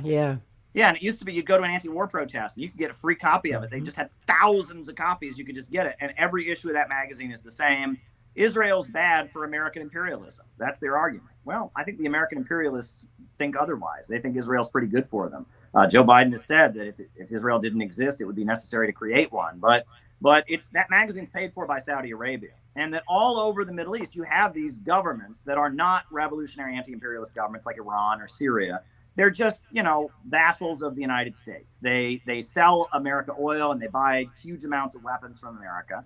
But their people are Muslims, and they have to present themselves as being somehow on the side of the Palestinians. So they dump huge amounts of money into pro-Palestine activism, right? They just dump a huge amount of their money into that. But they don't really want it to be successful, because if it was successful, that would hurt their relationship with America, right? If there was like a really successful pro-Palestine movement happening here in the United States, that would cause the Americans to not be happy with them funding it. So they actually just dump a lot of money into very, very ineffective pro-Palestine stuff. Chest beating, I would argue, right? And or blocking traffic, which we were talking about this week with Peter Coffin of CPI, made that great video about why the hell are you blocking traffic? You're only hurting the working class. This isn't going to win hearts and minds to your cause, guys. Yeah, well, I mean, I talk about Cali grifting to some degree or other, because there's a lot of that going on. I mean, if you will say you're pro-Palestine and there's no danger that anything you do is really going to have an impact over here, you can get some money in your bank account. You know what I'm saying? How's it going, Jackson Hinkle? How's it going? And I also think that, and this is interesting, I also think that that a lot of the anti-Semitism on the internet is coming from similar sources. I do too. That it's coming from Arab countries, not from Iran, not from Syria, not from the Houthis, but from Qatar and Jordan and Saudi Arabia and United Arab Emirates, because anti-Semitism is a way that one can be anti-Israel and pro-American. The problem's just the Jews. It's not American imperialism. That's right. That's the messaging anyway. If it wasn't just for those Jews, the Jewish lobby that secretly controls everything, blah, blah. That narrative, David Duke has made his career since he left Congress. He goes around the world to Ukraine. That's where he got his degree. Did you know that? David Duke is Dr. David Duke because the Ukrainians gave him a degree. I didn't know that, but it doesn't surprise me at all. Yeah. And David Duke, he spends most of his life outside the United States, going around to Eastern Europe and going around the Middle East with his hand out. And I'm a former member of Congress, and I'll tell the Americans how bad the Jews are. Give me money, And they do. They're happy to just throw money at it. No one's ever going to listen to David Duke because he's David Duke. He's the Ku Klux Klan guy, so there's no danger. There's no risk for an Arab sultan or sheikh to give David Duke money because no one's ever going to listen to him, right? But they listen to Jackson Hinkle and they listen to Scott Ritter. And Scott Ritter is certainly not an anti-Semite. But, you've got Scott out there singing the gospel of Hamas. And I love Scott, but I disagree with him on this one. I can't support Hamas. I cannot bring myself to support an organization that did what they did on October 7th. I do not consider that legitimate resistance. And of course, the fallout is what really troubles me, because I'm not a Jew, but I do support the Jewish people. I don't support the Israeli government. I'm not a fan of Netanyahu. I think that it's fine to criticize the Israeli government and not be anti-Semitic. But we both have to admit, I think we can agree, that there has been a tremendous explosion of real hatred for Jewish people, targeting, harassing, actual violence against Jews since October 7th. And then, of course, like you just said, there are a lot of people out there hearing this propaganda, glomming on to the message, including members of our listening audience who tend to be more to the right or the libertarian side of the spectrum. But, they know that something's wrong in the world. They know that our leaders, our elites, are corrupt. And for years, they've been trying to put their finger on who to blame for all of our troubles. And thanks to October 7th and a lot of the associated propaganda that they see on the internet, they go, it's the Jews. I knew it all along. It's the Jews. Let's go get them, everybody. They've just been waiting to find out, who does the mob go kill? And as a student of history, that really troubles me, Caleb. It really troubles me because we saw this happen a century ago and we know how it ended. And the result was the creation of Israel. Well, and so here we are. About what you're saying, because I agree with you to some extent, right? Anti-Semitism is socialism for fools. There you go. That's August Bebel. It's a very famous quote, right? And that there are some people that just can't wrap their minds around class struggle and exploitation and imperialism, and they can only think in terms of my race, my tribe versus this other tribe, right? And it's a very primitive, idiotic form of thinking. And I have read a lot of anti-Semitic literature, and every anti-Semitic book I have ever read always starts with anti-communism. Communism is the most evil thing that ever blah, blah, blah, blah, blah. Just very easily They go debunked. hand in hand. Very easily debunked anti-communism.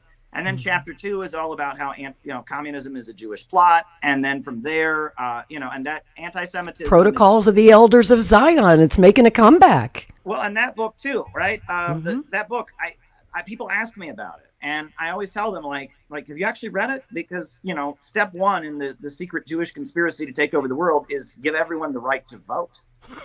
Do not have the right to vote. It's a defense of feudalism. That book is basically saying getting rid of feudalism was a big conspiracy by the Jews. Well, I think getting rid of feudalism was a great thing. And if many Jews were involved in that process, good for them. You know what I mean? Right. And if you read that book, first of all, the premise that there's one great Jewish secret council that controls everything, that's absurd, right? It is absurd. And it's absurd when people say that the Jews run the United States, Take a look at what's happening. Take a look at history, but take a look at what's happening right now and try to put yourself in the other guy's shoes. You don't have to love Israel, but let's try to look at it from their point of view. Right now, they're trying to wage war against a terrorist group that attacked their country on October the 7th. Now, our United States, yes, on paper, we support them. We send them money. We send them some weaponry, but not much. It's a very small portion of our defense spending every year compared to what we just gave Ukraine over the last 2 years. What we give to Israel is nothing. It's a drop in the bucket. And you see our president and our Secretary of State, who literally said this week, you can't defeat Hamas, guys. Just forget about it. Israel, you need to pull back on your war. It's not a good optic. It's an election year. It's causing domestic political problems for the president. We'd really appreciate it. And they're just tugging on the leash. I argue that it's the other way around. The United States controls Israel, not Israel controlling the United States. We're always dragging them around by the leash and telling them what they can and cannot do. And we're trying to tell them that they can't beat Hamas.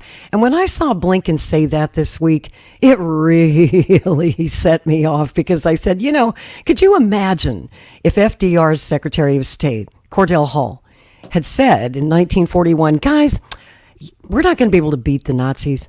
We need to just stay out of this whole thing. Let's just let that one go. They're not comparable in any conceivable way. That's how I see it. You think you equate Gaza with Germany, a major military power with, a tiny tract of land that's like an open air prison where the people are just, you equate the two. I'm talking about Hamas. I'm not talking about the people of Gaza. Gaza is the area that Hamas controls. And it's like, I can't compare that to the German Empire, German imperialism, Fortress Europe, the Wehrmacht. It's that you just can't compare the two. People with hang gliders versus, the Germans, the German military in World War II. I just don't see the comparison. Well, they probably wouldn't be getting bombed into rubble had they not started a war. Well, I mean, at this point, the body count is at least 23,000 have died. Those are Hamas's numbers. Can we really trust them? I believe that's I mean, there's all kinds of international, people on the ground there. I mean, these are. I'm not saying that civilians haven't been killed. I'm just saying I think those numbers might be inflated. Well, I mean, all governments do that in wartime, All Gaza is. I mean, and if a country with a huge military started bombing an area, I'm surprised it's not more than that. Honestly. Were they provoked, though? I mean, did they just kind of go in and bomb them for no reason, or are we forgetting about October 7th? Well, that October 7th was a result of a people that have lived under occupation since 1948. I mean, and don't you think there might be other ways to get their two-state solution if that's in fact what they want? March. Remember the peaceful march that they had? The Israelis opened fire on it. And I do remember that. Yeah, I mean, this is an ongoing situation, and obviously, I sympathize with any of the victims on October 7th. Obviously, it's a horrendous thing that happened, but I mean, it's the result of a conflict that's been ongoing. Do you think that Hamas should remain in power in Gaza?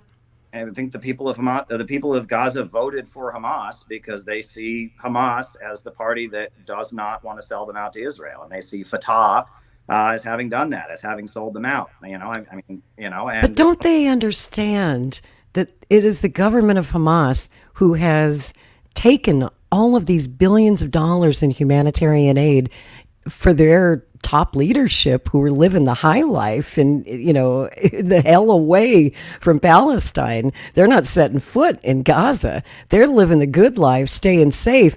But they couldn't even manage with all those billions, Caleb, to build bomb shelters for their people. And so they knew when they started that war on October 7th that Israel was going to retaliate. And they knew they were going to get bombed, and they knew civilians were going to die, but they couldn't be bothered to at least do the basics for their people. They are responsible for the safety of their civilians, and they didn't even build bomb shelters. It doesn't make any sense. I mean, how can they be responsible for the safety of their civilians when they're living under complete occupation? And it's like But Israel's been out of there since 2005. They haven't been occupying Gaza in many years. Saying that the war started on October 7th. I mean, this has been going on for how long this has been going on, and how many atrocities and how much daily humiliation, how many Palestinians are killed on a daily basis. This is, October 7th was absolutely horrendous, but it's not where the story starts. I know that. Yeah, that would be like saying that World War II started with Hiroshima and Nagasaki. Right. Or with Pearl Harbor. But you and I don't agree on that, and that's okay. That's okay, though. That's why I love talking to you, because there's so much that we do agree on, and that's the beauty of Strange Bedfellows is, we come from opposing ideologies. We might take different sides on some issues, but on the big stuff, we both want peace. We both don't want to see this war escalate, and I believe that you don't want death to America. Well, I'll tell you this. People ask me a lot, right? Like, do you support Israel's right to exist? And I actually don't know how to answer that question at this point. I used to unequivocally just say no, but I'm at the point where it's like, I can say no, and I can say Israel is an illegitimate settler country. I don't believe you should have a country for one race. I believe that a government, in a country should represent all the people there. But that's an ideological answer. That doesn't get us any closer to peace when I say that. You know what I'm saying? Well, that's right, because where would Israel go? Right. How is life going to get better for the people of Palestine? How are the Palestinians going to not be in the situation they're going to be in? And the answer that I'm going to give is not a quick fix, right? And it's not a satisfying answer, right? The answer that I used to give, I would just say, the Palestinians have got to win, free Palestine. It's like, I feel that way, but that's not an answer, okay? The answer is that Russia and China and Iran and Venezuela and the BRICS countries have to get stronger. And American imperialism and the global financial system centered around Wall Street and London has to get weaker. And as the BRICS countries and as the world becomes more multipolar, Israel will realize that they're going to have to improve the situation of the Palestinians if they want to, be part of this rising global economy. And gradually things are going to improve. And the hope for the Palestinians is for Russia and China and Venezuela and all the countries that are broken out of the Western system, to get stronger, and for American imperialism to get weaker. And that's not a quick fix. That's not going to happen tomorrow, right? This is probably decades in the works, but that's the future. And, at one point before Menachem Begin was elected, the Soviet Union had a plan to team up with Iraq, to team up with a lot of the Arab countries in Syria. And they were going to bring industrialization to the whole Middle East. And they were going to build power plants and electrification. And Israel was going to be tied in with the Arab countries economically. And they were going to industrially develop that region. They were going to build irrigation systems and green the desert. And the Ba'ath Party of Saddam Hussein, sponsored big conferences about how we can industrialize the Middle East and not have it just be the world's oil plantation, which is what the Middle East is right now. I mean, they pump oil out of the ground. There's oil and sand in many of these countries. But, do what Gaddafi did in Libya, green the desert, right? Make it economically prosperous, and have the peoples of that region start trading with each other. And that's a realistic road to peace, right? And that's what China advocates with their Belt and Road Initiative. China has relations with Israel. They're much more critical of Israel than they've been before at this point. But, the road to peace is when people start trading with each other, when people have jobs, when people have economic opportunities. People tend to treat each other better, and violence is not what they turn to. And that's the road to a better world. And again, that's not a quick fix, and that doesn't get people's anger out. People are angry at what Israel's doing. They want me to just say, "Oh, the road to peace is Israel being destroyed." Well, again, I can say that, but that's not going to happen. Okay, it's just not going to happen. It's not realistic. So, and that might get your anger out, but I'm talking about what can we actually do here? And there is a long-term realistic solution, which Russia and China are the key to, and that's how I see it. I believe that the Palestinians, I view them as an occupied people. I believe they have the right to defend themselves. But that said, I'm more interested in talking realistically than I am in getting my emotions out. I was doing that my whole 20s. I was getting my emotions out. I was getting arrested. Me too. But I'm tired of that because I want things to really get better. That's what I want. And, that's right. And they don't get better with catharsis. So there you go. That's right. There has to be mutual coexistence, right? Because Israel's been there for so long, and they built that place, when they arrived in the Middle East and, started coming in after World War II, the place was a desert. They built it into an oasis, and they've done some pretty amazing things, credit where it's due, to have a democratic society in the Middle East. And that's one of the reasons that I support at least the idea of Israel, why I support Israel's right to exist. And another reason why my whole life, a lot of people say to me, well, you're working on the Kennedy campaign, you're just parroting what Bobby tells you to say. Not true. I'm one of those old school liberals, right, who supported Israel because my heroes, all of my political heroes throughout history supported Israel. The people I looked up to, the Kennedys, JFK, RFK, strong supporters of Israel. Many people believe that Senator Robert Kennedy was killed because of his support for Israel by a Palestinian, Sirhan Sirhan, who, when he shot Kennedy, said, I can explain. I did it for my country. I love my country. He's a hero. That Sirhan didn't kill his father? Well, whether you believe that Sirhan delivered the fatal shot or not, the fact remains that he stalked Robert Kennedy for months. He was angry about Israel. He did walk into the ambassador with a gun that night, and he fired at Kennedy. Now, he may have missed his target. He might have been a piss-poor shot. But he did hit 5 other people, innocent bystanders that night, 3 of whom were Jewish, by the way. And there's no doubt, and it's beyond dispute, that Sirhan was radicalized politically, and that he had a fanatical hatred of Zionist supporters such as Robert Kennedy, and he hated Israel. So he never denied that he did it for his country, but his bullet may not have been the one that hit Senator Kennedy by the ear, and that's still being debated by historians. But what's not being debated is that he was very proud to do that for his country, and that he is... where he talks about, how the actual trigger man was a CIA officer, and I mean that's all out there, right? The prime suspect outside of Sirhan was a rent-a-cop, a security guard that night named Thane Eugene Caesar. No one's ever been able to prove that he was working for the CIA, but he did have some interesting connections to people like Robert Mayhew, who had mob and CIA ties. He did do some work for Hughes Aircraft, so there are some tenuous connections there, but no hard proof that Thane Eugene Caesar was a CIA asset in any way. I'm not defending him. I'm still not sure what happened that night, if there were more than one gunman or not. I think there's a strong argument to be made, and this is what Bobby Kennedy Jr. has been saying for years, is that the case should be reopened and reinvestigated because LAPD made a big mess of it the first time, and they did a lot wrong. I'm all in favor of a new investigation. But, there's no doubt that whether Sirhan meant to or not, he has become a martyr for the Palestinian cause. He's a hero in the Palestinian liberation movement. I don't know if you remember this, but on September 11th, actually, 1970, there were 3 aircraft hijacked by a Palestinian communist group. I can't remember the name of the group. It's a liberation group. They hijacked these 3 planes, and they demanded the release of Sirhan from prison before they would turn loose of the hostages on board the aircraft. President Nixon said no, he wasn't going to negotiate.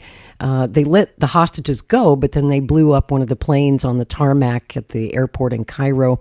There was another incident in 1972 where Senator Kennedy's eldest son, Joseph, was on a flight to Yemen, actually, and the plane was hijacked again by Palestinian terrorists because they knew that the son of Robert Kennedy was on board. In 1973, the Black September group burst into the embassy in Saudi Arabia at Khartoum, took 3 American diplomats hostage, again demanded the release of Sirhan from prison, and President Nixon said nope, and they killed the hostages. So to this day, I mean, Sirhan was approved for parole in 2021. Governor Newsom said nope, not going to let you out. So he's still awaiting. He's 79 years old, and I've been talking about Sirhan and writing about him a lot this week because it's the 55th anniversary of his trial for the murder of Robert Kennedy this week. So I thought it was newsworthy again. Certainly with the conflict between Israel and Palestine, it's newsworthy in that sense as well. But should he ever get released, he will be deported because he's not a U.S. citizen, and they will send him back to his homeland of Palestine or Jordan. He was displaced by the Nakba in 1948, and he witnessed terrible things. Sirhan, I understand his reasons. If he shot Senator Kennedy, he certainly shot at Senator Kennedy. If he killed him, I understand his reasons. I get it. He witnessed the bombing of the Damascus Gate. His brother was killed in that conflict. He saw a man disemboweled by a bomb. He grew up in the violence of the Nakba. Their family lost their home and was displaced and had to relocate to Jordan. So I get why he could be radicalized and be driven to do what he did. And yet it breaks my heart. And I worry right now for Robert Kennedy's son. We are in a condition right now that in this election year mirrors so much of what was happening in 1968. And we've got this war in the Middle East. We've got Bobby Kennedy strongly coming out in support of Israel at a time when many of his base and his supporters strongly support Palestine. And there's a lot of hatred that's being whipped up out there. As someone who works as a volunteer on the campaign, I see hundreds of comments a day on social media of people who hate his guts and who wish him harm. So I'm concerned for his safety right now. JFK, he pardoned. Are you familiar with the case of Hank Greenspun? Yeah. That's a very interesting. It is. Right. So this guy, he's like the owner of a newspaper in Nevada, right? And he's the guy who revealed that Joe McCarthy was gay. Right? Was it the Las Vegas Sun? Is that his paper? Something like that. Yeah. And he's like a big deal in Nevada. Mm-hmm. And the whole time he's this big deal in Nevada, he's going to U.S. Army bases and stealing military equipment for Israel, right? That's right. He's stealing tanks and he's stealing airplanes. And I don't know how do you pull this off, right? I mean, it's like, oh, there's an airplane. Oh, one of the tanks just, disappeared. And he steals like millions of dollars worth of military equipment and sends it to Before somebody notices. Right, yeah. What's going on there, right? So then he gets caught, and so he, and he's given like no jail time, right? Right. And, he's given like a very light sentence. And then JFK pardoned him. Yes. And gave him like a presidential pardon, Yeah. right? So I would assume that what was going on was that this was like an unofficial deal. Like the American government basically said, we're going to give you this hardware, but we don't want we don't want to have to run it by Congress first. So you'll steal it. Or something like that. What do you think? That's kind of my theory on that one as well. And JFK at least had, I think, because he traveled there in 1939 before it became Israel, he always had that unique ability that so few presidents have to put himself in the other guy's shoes. So he could see the conflict from both the Israeli side and the Arab side, and he got on very well with Nasser in Egypt. And, that's one of the things that Sirhan said that he was so mad at Robert Kennedy about, was he was like, why couldn't he be more like JFK? At least JFK was, more understanding of the Arab cause, but Robert Kennedy was so staunchly Zionist that's what drove Sirhan reportedly to do what he did.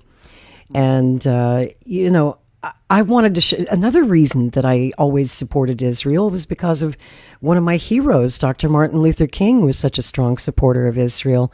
And Monday is Martin Luther King Day, and I wanted to talk a little bit about Dr. King and his support for Israel. I'll just play you a quick clip here of how Dr. King felt about it. The whole world must see that Israel must exist and has a right to exist and is one of the great outposts of democracy in the world. My Jewish brothers and sisters said to me amid anti-Semitism anywhere, and we don't need your support. I would still take a stand against anti-Semitism because it's wrong, it's unjust, and it's evil.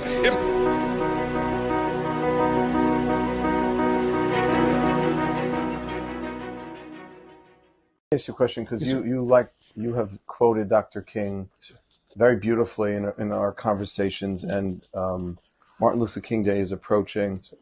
The year before his death, I'm told that Dr. King was planning a massive Holy Land tour. Yes, sir. To lead hundreds of black clergy and lay people to Israel and Jordan. Yes, sir. Absolutely. They were canceled. Those plans were canceled, I believe, in the aftermath of the 6-Day War in 1967. Yes, sir. Can you give a little more insight into Dr. King's relationship with the Jewish people and with the state of Israel? So in my book, now a shameless book plug, Zionism in the Black Church, right? You can go to ibsi.org. You can get the book there. The war. Of course, Israel wins the war. It's very controversial because now, even to this day, we talk about the 1967 lines, right? Israel's being denounced as a settler colonial, the whole thing, right? There's pressure on Dr. King to weigh in. All of these things are happening in real time. So, of course, the trip gets pulled back. There are anti-Israel people who tried to use that, and I don't refer to this in my book, but another article. They try to point to the fact that he pulled back on the trip as some sort of denunciation of Israel. There's no evidence for that whatsoever. He was concerned about the controversy. He was concerned about what was actually going on, but it wasn't a matter of him condemning Israel. Right? So I'm just curious of Dr. King's, but you're saying a lot of Dr. King's positive and pro-Israel statements came after the 6-Day War. And for that reason. So to your point about the war, also, as you know, for those listening, Israel launched the preemptive strike against Egypt because of the formidable surrounding of Israel. Israel then takes one thing I love about that story is that Gamal Nasser and his leaders were basically toasting each other right before. Some accounts say getting pretty sloppy drunk because they were so, hey, we got this. Confident, Yeah. right. And Israel took the advantage of that. Some people twisted that and said Israel started the war, right? So all these things are being twisted around. Well, I think this is, in terms of education, I know you're so devoted to educating and clarifying. It's so important for people to know that hundreds of thousands of troops were amassing around Israel unprovoked. Right. Exactly. Israel didn't do anything to instigate this massive buildup along the north from Syria, Egypt, and Nasser was the most belligerent anti-Semitic Arab leader. Yes, sir. And I'll tell you something else people don't know either, which is really interesting. I don't know if you're aware of this. The CIA communicated to the Mossad. I did not know that. That if Israel would shoot the first bullet, that America could not stand behind Israel. Wow. Knowing full well that all Israel had was the element of surprise. Exactly. Because they didn't have the armaments, they didn't have the numbers, and Israel had to choose between going at this alone or having the United States, but then having to wait to be attacked. Rabbi, don't get me started on the DOJ and then the State Department, because and that's amazing that you just said that. And it's just the reason I'm smirking is because this is the same FBI and DOJ that was actually surveying Dr. King and harassing him. But that's another conversation for another day, right? So to your point, and those who are listening to this, you put this all together. When Dr. King said, and I quote, "I see Israel, and never mind saying it, as one of the great outposts of democracy in the world and a marvelous example of what can be done. How a desert land almost can be transformed into an oasis of brotherhood and democracy. Peace for Israel means security, and that security must be a reality." Full stop. He says this on March 25th, 1968. Why is he being so vocal? Why is it, even when he said that Israel has the right... What impact? I'm just Yes, curious. sir. I'm sorry to interrupt No, you, no. but that quote is just so powerful. Yeah. What kind of impact did that have internally within the Black community? Well, what he was doing, and he says this himself, I write about this in my book, and I actually quote, for those, whether you read the book or quote the other source material, the rabbinical.assembly.org. This was at an event. He was the honored guest at the 68th annual Rabbinical Assembly. Of course, Joshua Heschel was there, the rabbi. So he's actually the keynote speaker, right? So And the this Rabbinical Assembly is the Association of Conservative Rabbis. Yes, sir. Absolutely. So he's there speaking. And the subject wasn't, we have that, so you can go on rabbinical.assembly.org, ladies and gentlemen, type in Dr. King, boom. It's a 13-page document. We have everything that they, at least in that transcript, we have everything they talked about. And it wasn't just about the Israeli-Arab conflict, but that was a large part of it, right? So in answer to your question, he was only reiterating what he said himself was the opinion of the vast majority of the civil rights community. So though he was the mouthpiece, if you will, he wasn't speaking out of turn. The vast majority of the both civil rights community. It wasn't considered a controversial statement. No, it was considered controversial only in that now you're having this, okay, history lesson, everyone. This is 1968, right? The PLO is born in 1964. Right. Who takes over in 69? Yasser Arafat. What's the first thing that he does? He goes to the Black Panthers, to Angela Davis. Why is he selling this thing to young black civil rights leaders? He's trying to sell his From the River to the Sea as a justice issue. Marginal then, what we just talked about before in the whole the leftist thing, no longer marginal. It's now being taught in schools, right? What was he saying? Israel is, he wasn't using the word apartheid at that point. But the same idea. It's settler, colonial, Zionist, or imperialist, and that rhetoric, especially after the 67 war, what you're describing as the Jewish pride that ensued after that war, what Israel's enemies did was use it as proof that Israel, colonizers, imperialists, none of those things are true. He starts getting the world to see the Palestinians as an oppressed black people, if you will. He was nothing if not relentless. And again, for those who don't know, the KGB is actually who birthed the PLO. We have all these documents as well. It was born as a disinformation campaign. This does not mean that the Palestinians aren't a people, for those who might get upset. It's not what I'm saying. I'm saying that this was formed. Yeah, we know this. We know the Soviets were funding the Arab League. Absolutely. And many people aren't aware of that, Rabbi. They don't understand the Soviet connection to what was actually going on here for their own purposes, right? And Yasser Arafat becomes one of their puppets. And what does he do? He goes straight to the black community. Very interesting. If you're not familiar with him, That man is Dumasani Washington. He's the founder of the Institute for Black Solidarity with Israel. And I understand that his comments might be provocative, but I look at Dumasani, I think he's a very interesting gentleman because he's kind of like the Caleb Maupin of his side. He's a great advocate for the Israeli position. And so I wanted to give you a chance as a historian of that period to comment on what he just said. What are your thoughts on that? Well, I guess I appreciated what he said at the end there, but I'll end with that. I think the important point about why Dr. Martin Luther King was such a big supporter of Israel is because the black community in the civil rights movement got so much support from American Jews. And that goes back to the 1930s. The reason Jackie Robinson played for the New York Knicks was because there were so many Jews in New York City who would go to the game and cheer for him and were really excited to see a black athlete in the major league, right? And that, the Jewish folks who came to the United States were fleeing pogroms at the hands of white European Christians. And they came to the United States and they were very afraid that they would be the victim of the same thing here. And they saw what was happening to black people being lynched from trees and having their bodies burned. And that's the exact same thing that anti-Semitic forces used to do to them in Eastern Europe. And that they would be, so they sympathized with the black people and they supported them in this gut level support. And when they saw mobs of white European Christians dangling black men from trees, they said, well, we got to support the black people. So, that it makes sense that Dr. Martin Luther King Jr., who was trying to build as broad of a movement as possible for black civil rights, would be a supporter of Israel, which most of the Jewish Americans supported then and still support now. It makes sense that he would see Israel and Jews as an ally. A lot of the support for the civil rights movement came from American Jews, right? I mean, there's no question about that. So that's how I see that, right? Mm-hmm. I guess another factor, and this kind of relates to the second thing, is, you've seen in the movie Selma, they show how LBJ says to Dr. Martin Luther King, if we have to have a black leader, I'd rather it be you than that Malcolm X guy. He sure did.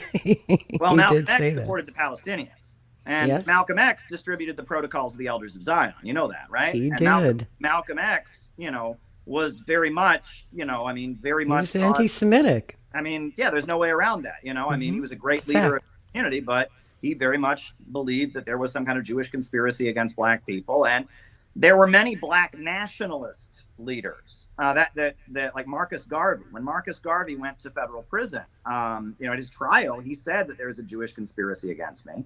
And he accused the NAACP of being a Jewish conspiracy to control the black movement. That's right.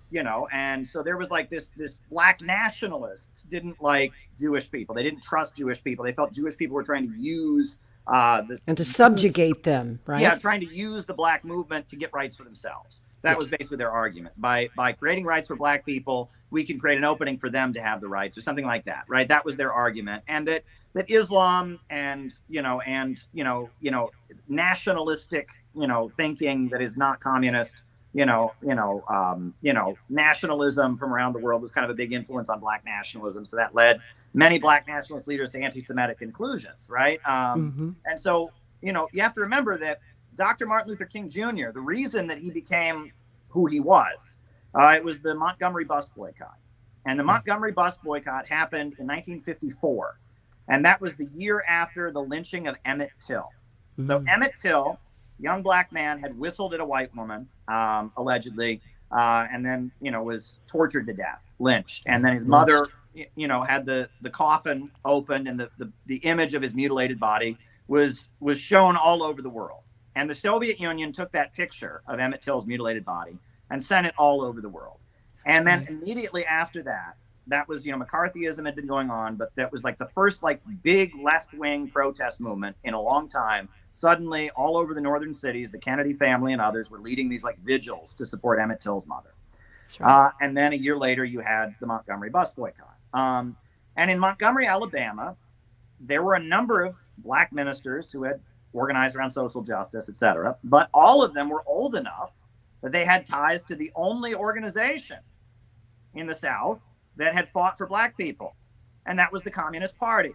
And this was the time exactly of McCarthy. Right. And all of the civil rights leaders that were not in their 20s had sat down with the Communist Party, had attended communist meetings about what, and And they knew if one of them became the spokesperson for the civil rights movement, the media would just say this is a communist plot and it would be over. So Dr. Martin Luther King Jr. was selected because he wasn't a communist, right? And even though so many tried to say that he was, and many Americans believed that. And J. Edgar Hoover believed that and tried to tell everyone that. Yeah. There's MLK, right? During the 6-Day War and after the 6-Day War, taking a position that was just the opposite of the communist position, just as Dumasani said there in that interview. MLK was selected to be kind of the moderate leader of civil rights, because the people who'd been talking about civil rights were either communists, like the word civil rights itself is a communist invention. You know that, right? The Civil Rights Congress was the Communist Party's organization that fought for black rights. After World War II, they formed the Civil Rights Congress, and the term civil rights was a term that they came up with to be the new buzz phrase for the fight for African American rights. And William L. Patterson was the leader of the Civil Rights Congress, and the Soviet Union gave him a platform at the UN to give a speech against the American government in 1951 called "We Charge Genocide," where he accused the American government of genocide against black people. And it was spoken before the United Nations. It was a really big deal. And then the Communist Party, again, a semi-illegal organization at this time, printed thousands and thousands of there was no photocopy back then, but, thousands of copies of We Charge Genocide, and just saturated the black community with copies of it, right? Every black neighborhood, people were getting copies of this document that was an official UN speech, accusing the American government of genocide against black people. That was huge, right? And that was, you want to talk about foreign malign influence, foreign propaganda, right? Great. If the Soviet Union was paying for an exposition about the horrors of Jim Crow to go all through the American society and giving them a platform at the UN, good, right? And that's, that's why every time I hear them talk about malign influence and foreign meddling, it's like, you do realize, like, the Soviet Union gave a huge boost to the American struggle for civil rights. Martin Luther King Jr. was selected because he was not a communist. He was not pro-Soviet, and he wasn't a black nationalist either, like Malcolm X. He was a moderate. But then in the end of his speech, right, the guy you just showed, right, he then talks about, like Yasser Arafat was selling his movement to Angela Davis and selling it to Black Panthers. And he said the KGB was funding it, and there's some truth to that, isn't there? Was the leader of the Communist Party. I mean, the Black Panthers were a Marxist-Leninist communist organization, right? And the Soviet Union was funding the Palestinian resistance, and Yasser Arafat was calling himself a communist, I believe, at that time.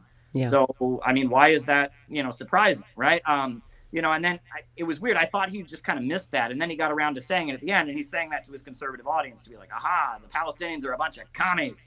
But it's like, that's true, right? And the civil rights movement started out as a bunch of commies. And Martin Luther King was selected to be the guy who wasn't one. And, so, all of this politics is important. And again, there's a level of depth, and that's what I appreciate this program. It's funny because we both are like such history buffs that we don't agree with each other, but we're very interested in the intricacy of these things. And, we're exchanging information. So that's interesting.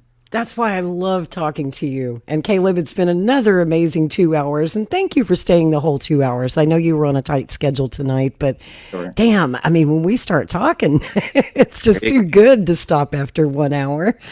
I enjoyed this so much. Thank you, my friend. I know that whatever our disagreements might be, we both want peace. And of course, we've got a big anti-war rally coming up with our friend Nick Brana next month.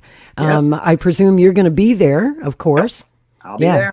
Are you co-sponsoring this year? We are. We've done our donation in already. We are silver level sponsors of the Rage Against the War Machine rally. So that's great. They have a different name this year, right? Isn't it Down with the Deep State or something like that? February 17th, Lincoln Memorial, Defeat the Deep State. So. Defeat the Deep State, yeah. I'll be there. We're printing a special magazine from CPI to distribute. We're going to have 5,000 copies of a glossy magazine all about CPI and our view of the deep state. So, yeah. Love it. We'll be there. Love it. Well, I say, you might say free Palestine. I say free everyone. Okay. I want every country to be free. I don't want anybody to be occupied. I don't want anyone to be colonized, and yet I guess classically I would be defined as a Zionist, because I don't want the Jews to be killed either, and I don't want Israel wiped off the face of the earth. I want these people to find a way to live in peace, and I sure as hell don't want World War III, and on that, we agree. Right. So, thank you so much, Caleb. And thank you, and have a good night, okay? Thank you, everyone. Thanks for tuning in. We'll see you back here next Saturday night at 9 o'clock, and as always, I say peace to you in the new year.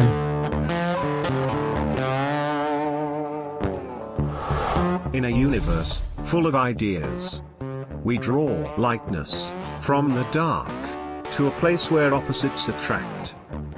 Right meets left, positive touches negative, sparking an explosion of truth. Because politics makes strange bedfellows.